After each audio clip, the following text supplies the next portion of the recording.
Most of us are walking through life carrying an invisible weight that was never meant for us. We are obsessed with the judgment of people who don't even know themselves. We are suffocated by a persona, a social mask that has become a prison. We care about the how, we care about the when, and we care about what happens if we fail. But Carl Jung discovered a secret that the most powerful people in history used to break free. The moment you truly act as if nothing matters, the world finally loses its grip on you. This isn't about giving up. It's about a radical psychological divorce from the expectations of the collective. When you tell the universe, it doesn't matter if I'm misunderstood, it doesn't matter if I lose, and it doesn't matter what they think, something miraculous happens. You reclaim the massive amount of psychic energy you've been wasting on external validation. Jung called this individuation, but for those of us in the second half of life, it feels like a second birth. It is the observer effect in its purest form. When you stop being the puppet of your anxieties, you finally become the master of your fate. If you've been feeling stuck, like you're waiting for a commission slip that never comes, this message is your sign. You have spent decades caring for everyone else's reality. It is time to enter the void of detachment, where your true power, your shadow and yourself can finally reunite. Today, we aren't discussing a theory. We are giving you the key to the ultimate act of power, the courage to act as if nothing matters, so that everything finally can. To understand why Carl Jung emphasized the need to act as if nothing matters, we must first look at what he called the psychological investment of the ego. Most of us are born into a world where caring is equated with virtue. We are taught that to be a good person, a successful person, or a worthy person, we must care deeply about our reputation, our financial standing, and our social utility. But Jung saw this as a trap. He realized that the more energy the ego spends caring about these external metrics, the less energy is available for the actual work of the soul, individuation.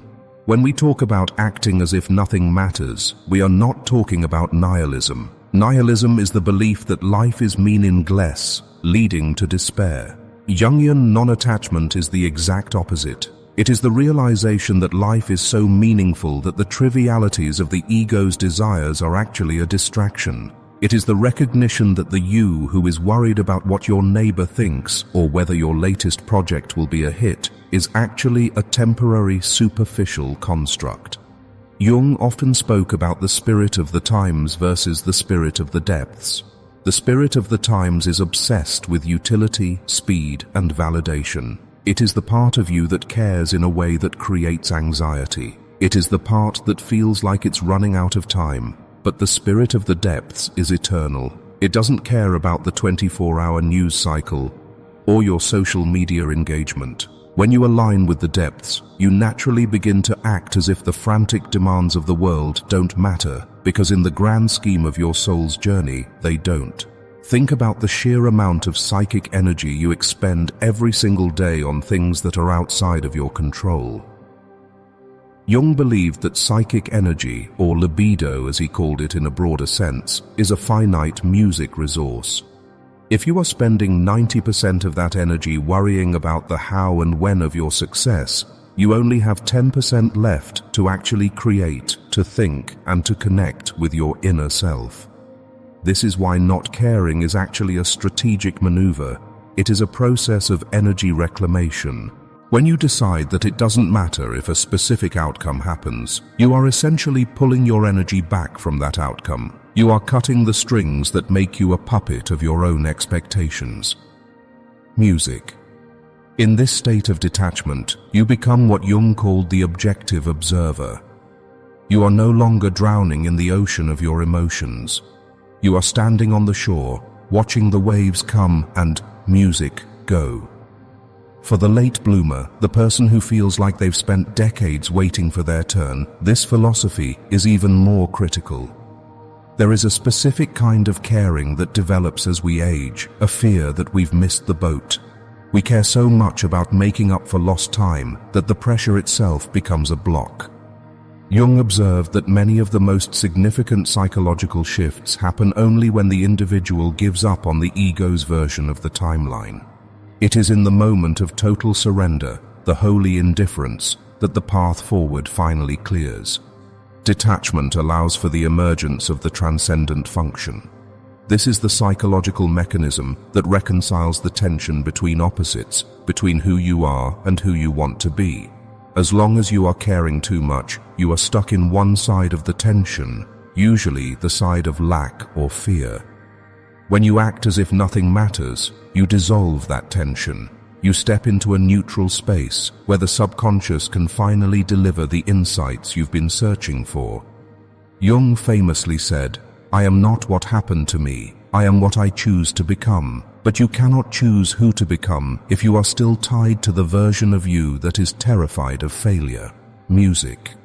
By acting as if nothing matters, you are effectively telling your shadow, that repressed, hidden part of your personality, that it is safe to come out. You are saying that you no longer care about being perfect or appropriate according to the world's standards. This is where your true power lies. The energy you used to use to hide your shadow is now available to fuel your genius. In the second half of life, the goal is no longer to build the house, but to inhabit the self.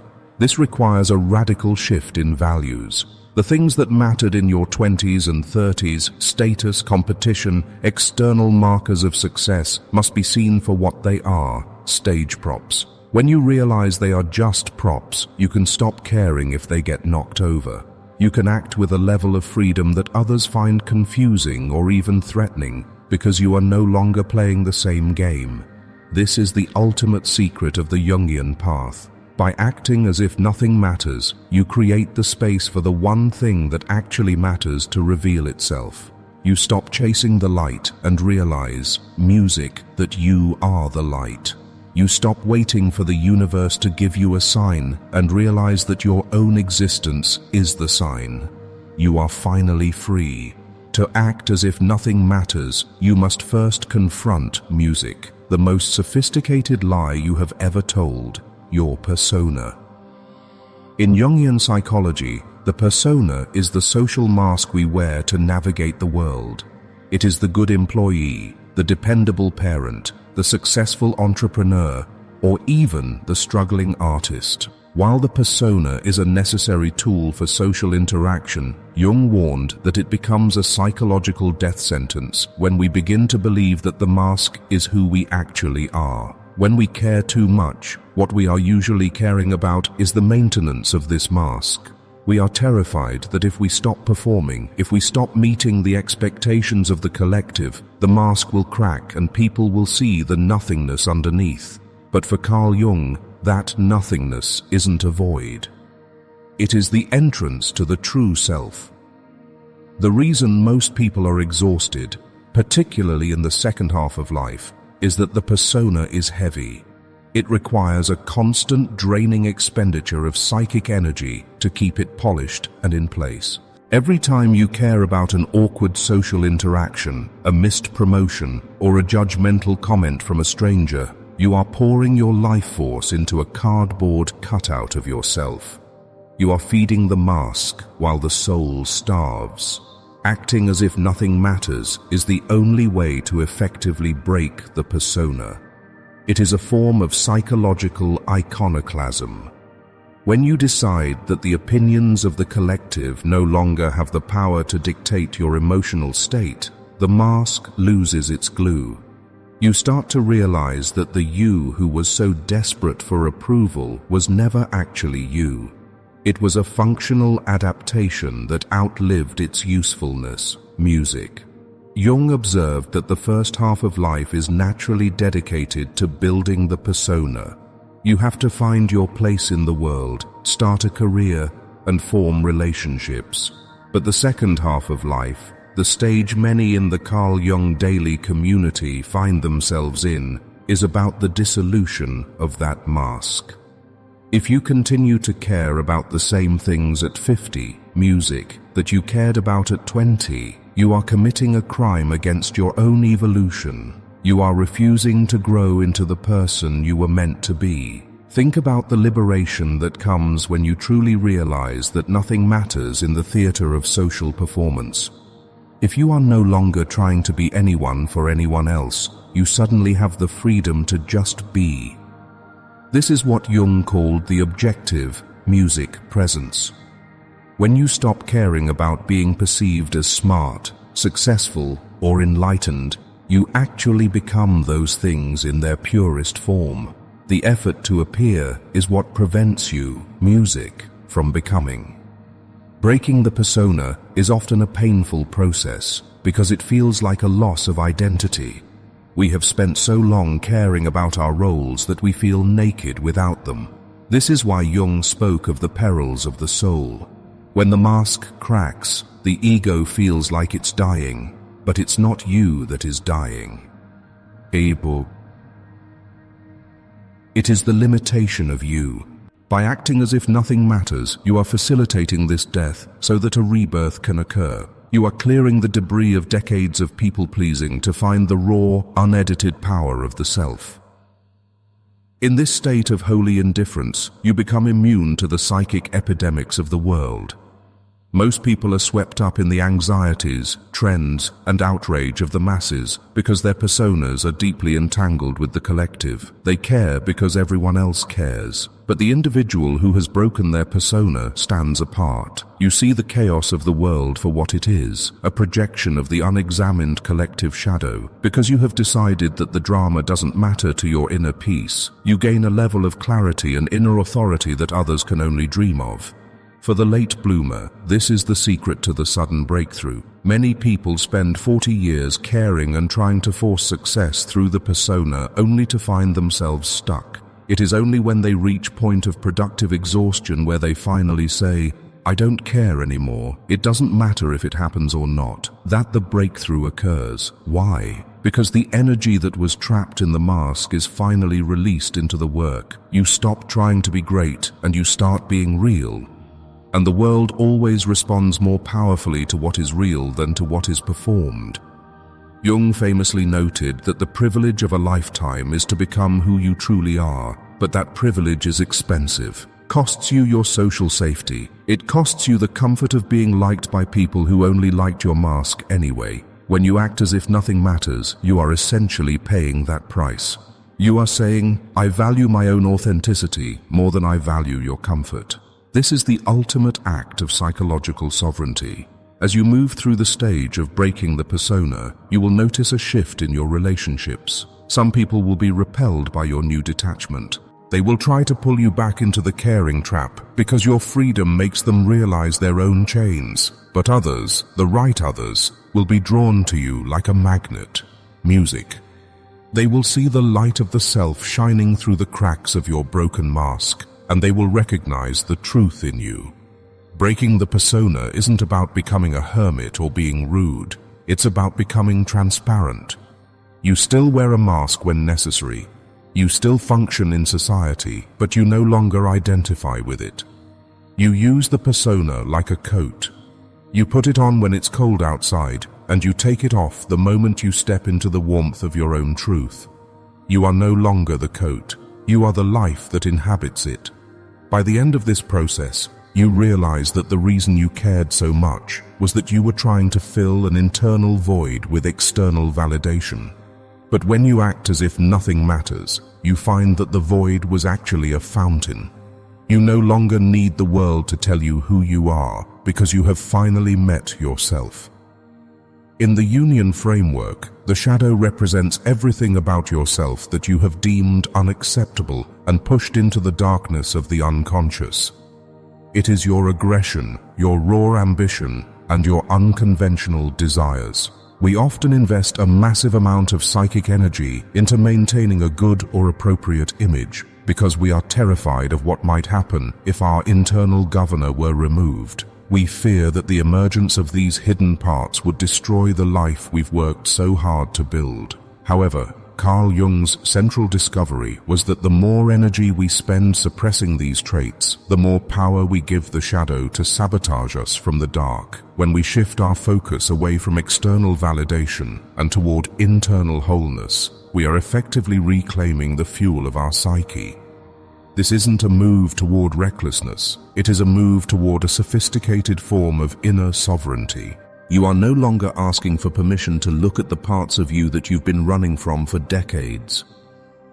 For many, navigating the complexities of the second half of life, the habit of over-attending to others' needs has served as a defense mechanism. You may have prioritized social harmony to avoid conflict, or cultivated a kind image to mask a deep-seated fear of your own capacity for anger. But by suppressing these negative traits, you have also inadvertently suppressed your vitality. Music. You have become a controlled version of yourself, leaking energy through the cracks of your own repression. The moment you adopt a stance, music of psychological detachment regarding others' judgments, the fear of your own shadow begins to dissolve. You start to realize that your anger isn't just negative energy, it is the raw material of your boundaries. You see that your selfishness is actually a necessary instinct for self-preservation and the pursuit of your true calling. Jung famously warned that until you make the unconscious conscious, it will direct your life, and you will call it music, fate. By withdrawing your emotional investment from the collective standard, you are essentially performing a manual override on that fate. The shadow is often described as the gold in the dark. It contains the massive amount of psychic energy that you have spent your entire life trying to manage and hide. When you operate from a place of detachment, you stop apologizing for your complexity. You recognize that the version of you that was so desperate to be liked was actually a diminished, hollowed-out version of your potential. The real you is a totality that includes the dark, the fierce, and the unapologetic. In the second half of life, the integration of the shadow is the only viable path to wholeness. You cannot reach the self while you are still tethered to the role of the perfect person. This is why many significant breakthroughs are preceded by a period of productive indifference, a time when the old restrictive structures of the ego begin to fail. This state allows the shadow to be integrated not as a monster, but as a partner. It feels like music, a dark night of the soul, but it is actually the reclamation of your missing pieces. Music.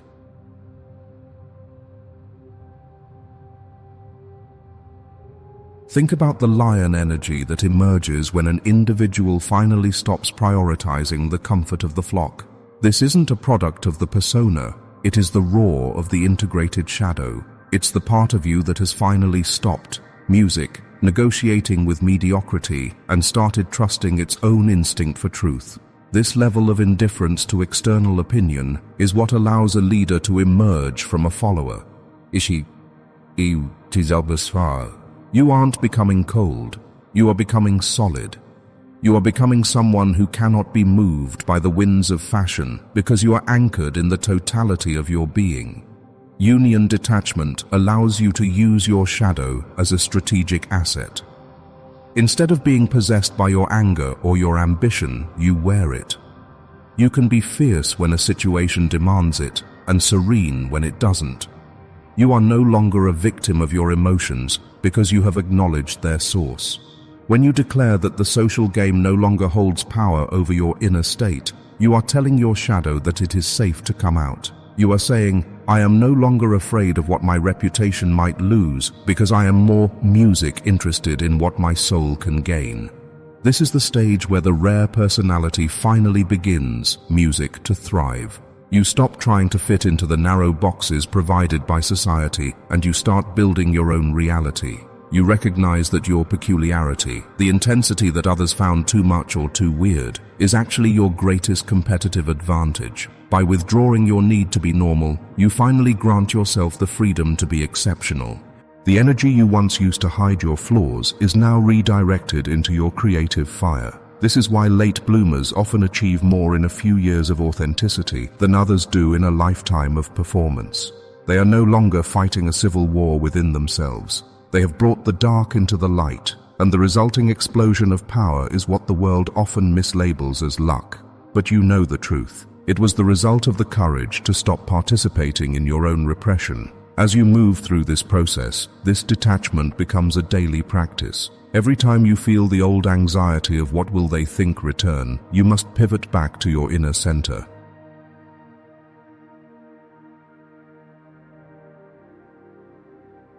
music.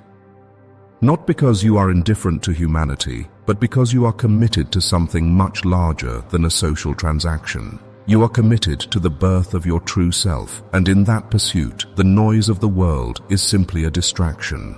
To achieve true psychological freedom, Carl Jung pointed toward a shift in consciousness, where one becomes the observer of their own life. This is the stage where you stop being the lead actor in a tragedy and start becoming the director. This is the practical application of detachment, the ability to witness your thoughts, your failures, and your successes without being consumed by them. Jung observed that most people live in a state of participation mystique, a term he borrowed to describe a primitive psychological state where there is no distinction between the individual and their environment.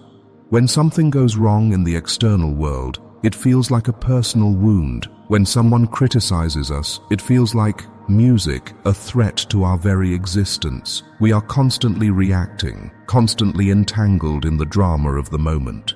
The observer effect is the antidote to this exhaustion. It is the realization that there is a part of you, the self, that remains untouched by the fluctuations of the ego. When you adopt the subjective stance, you create a sacred space between a stimulus and your response. You see a setback not as a disaster, but as data. You see a difficult emotion not as your identity, but as a passing weather pattern in the vast sky of your psyche. Think about the liberation that comes from this perspective.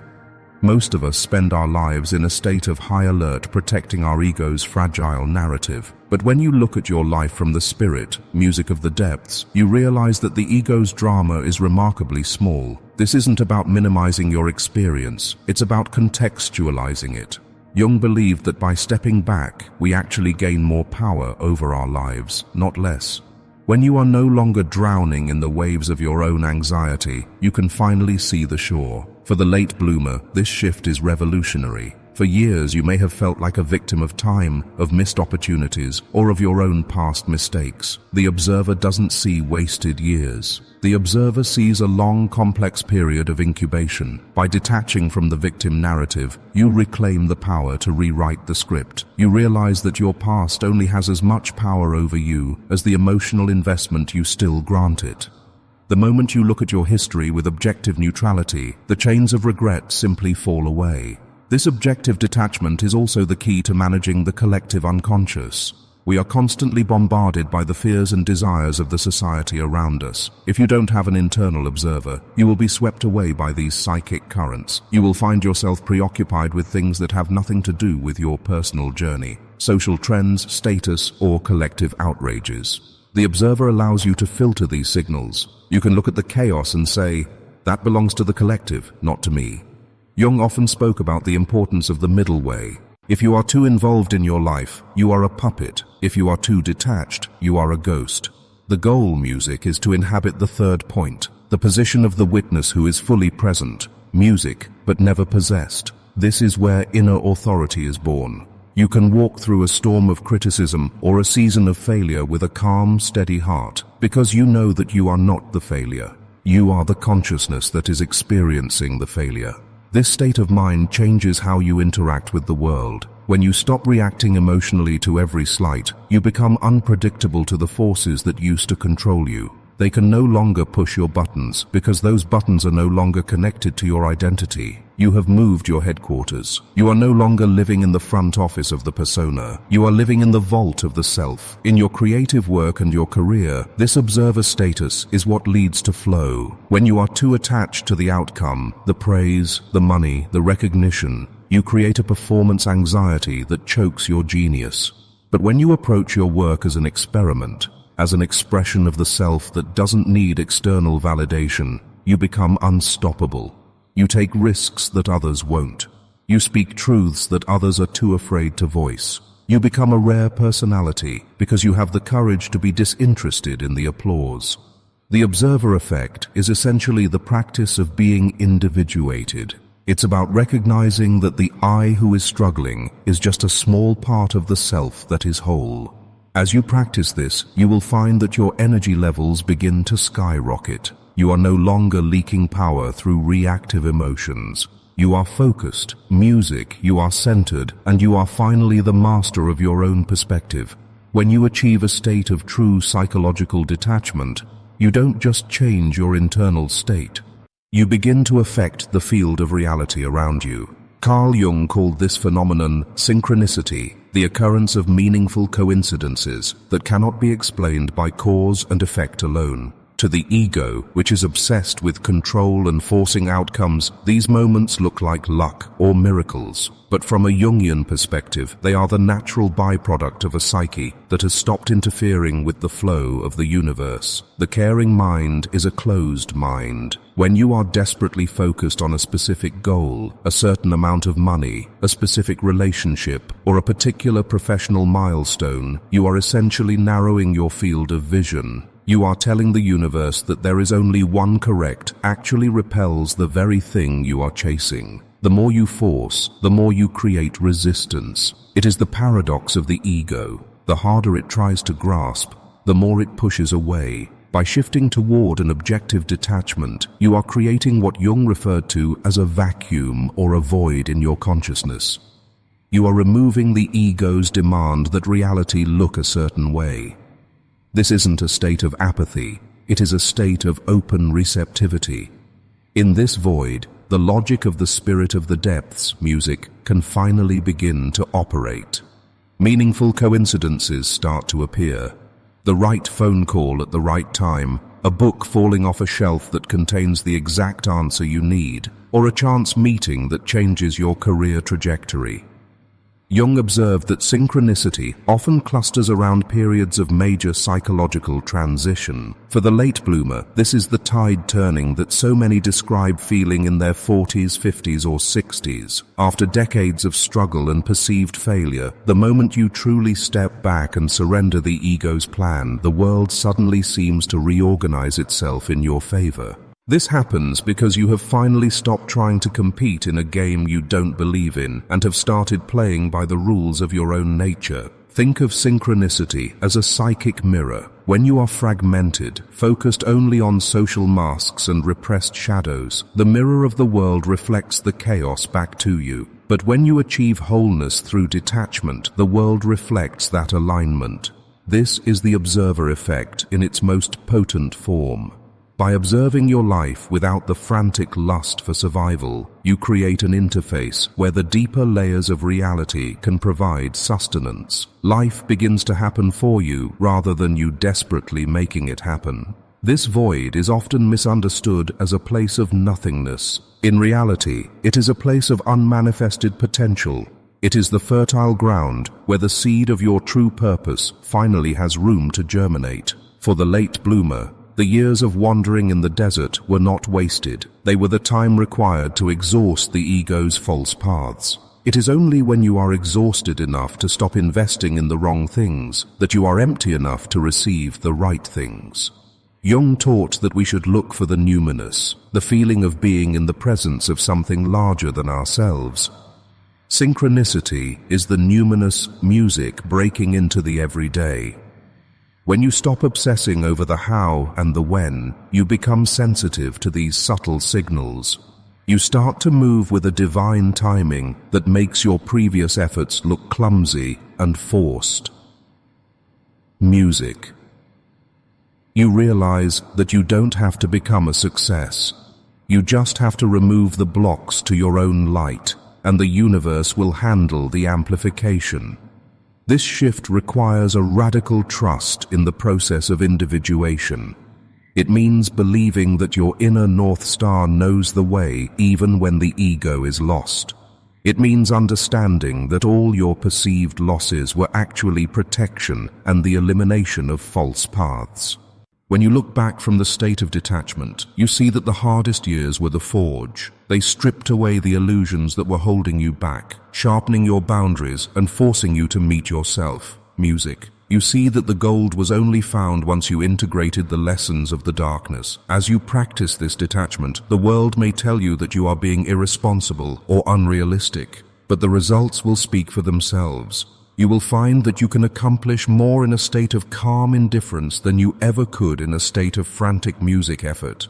You can work with intense focus, and it doesn't feel like work, music, because you are in alignment. You are no longer pushing a boulder up a hill. You are riding the current of your own destiny. Music. The ultimate goal of Jungian synchronicity is to show you that you are not separate from the world.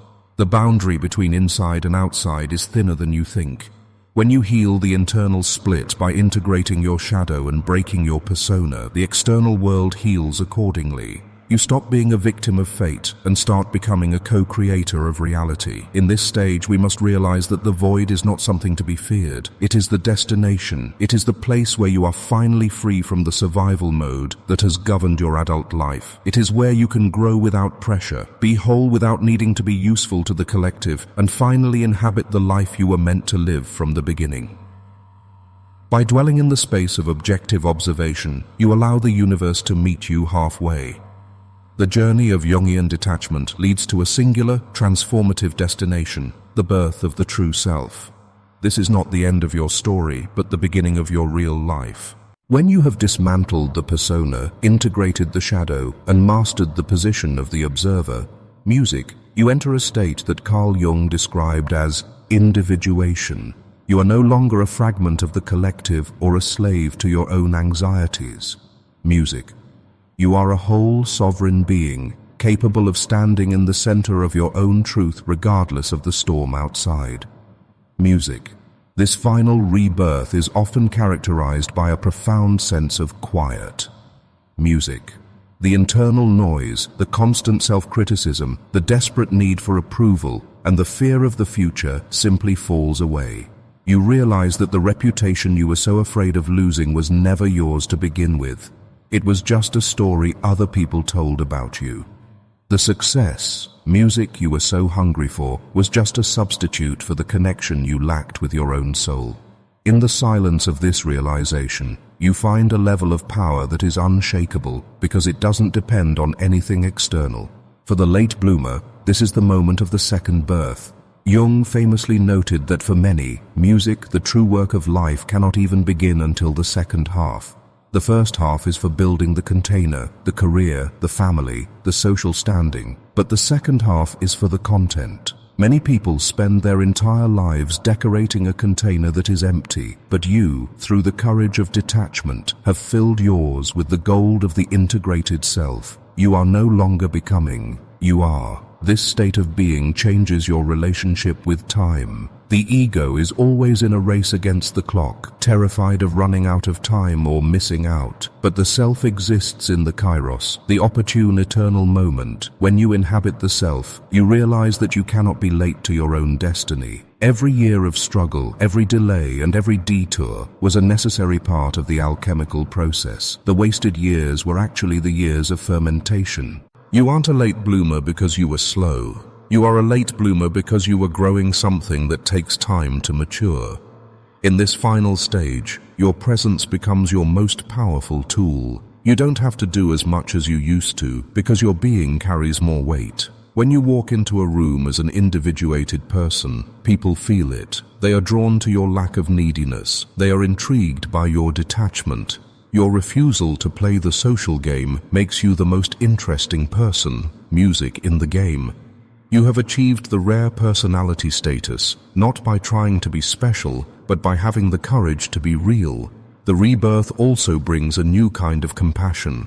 Because you are no longer at war with your own shadow, you are no longer triggered by the shadows of others. You can look at the world's chaos with the eyes of the observer, with love, but without attachment. You see people trapped in their personas, music, and instead of judgment, you feel a deep, quiet understanding. You become a lighthouse for others, not by preaching, but by simply existing in your wholeness. Your life becomes the evidence that freedom is possible. This is the ultimate secret of the Carl Jung daily path. The world doesn't change until you do. But once you change, once you truly step into the void and reclaim your sovereignty, the world has no choice but to follow your lead.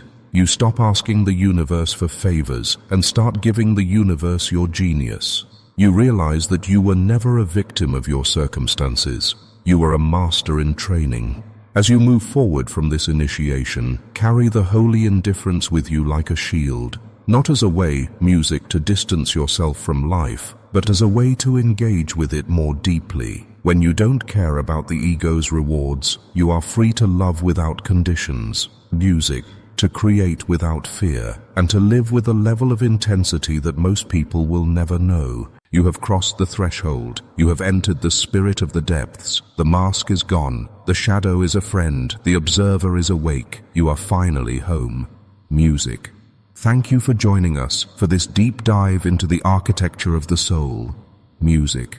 If this initiation resonated with you and you're ready to continue your journey toward true psychological sovereignty, make sure to like this video and subscribe to Carl Jung Daily. We are a community of seekers, late bloomers, and rare personalities dedicated to the work of individuation. Leave a comment below sharing which part of this journey hit home for you today. Let's keep the conversation going in the depths. Until next time, stay conscious.